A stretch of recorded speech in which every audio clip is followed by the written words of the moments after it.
एक बार गौतम बुद्ध एक गांव में गए। वहां उन्होंने देखा कि उस गांव के लोग बुद्ध को भला बुरा कह रहे हैं और बद्दुआएं दे रहे हैं। इसका कारण यह था कि उस गांव में रहने वाले बुद्ध के कुछ विरोधियों ने गांव के लोगों के मन में यह बात बिठा दी थी कि गौतम बुद्ध एक ढोंगी व्यक्ति हैं और उनके धर्म को भ्रष्ट कर रहे हैं। इस वजह से उस गांव के लोग बुद्ध को नापसंद करने लगे थे और वे उन्हें अपना शत्रु मानते थे।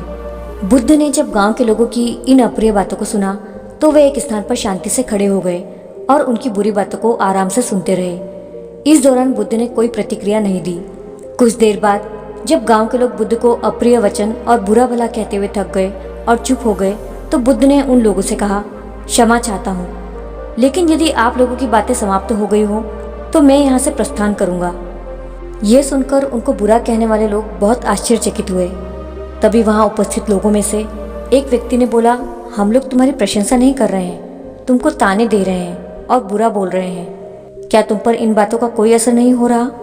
उस व्यक्ति की बात का जवाब देते हुए बुद्ध ने कहा, आप सब चाहे मुझे कितनी ही गालियाँ दें या कितना भी बुरा कहें, मैं इन्हें खुद के ऊपर नहीं लेता, क्योंकि मैं जानता हूँ कि मैं कुछ गलत नहीं कर रहा। इसीलिए इन बातों को जब तक मैं स्वीकार नहीं करता तब तक इनका मुझ पर कोई असर नहीं पड़ रहा, और जब मैं इन बुराइयों और गालियों को स्वीकार ही नहीं करूँगा तो ये निश्चित रूप से आपके पास ही रह जाएंगी और मुझ पर इनका असर नहीं होगा।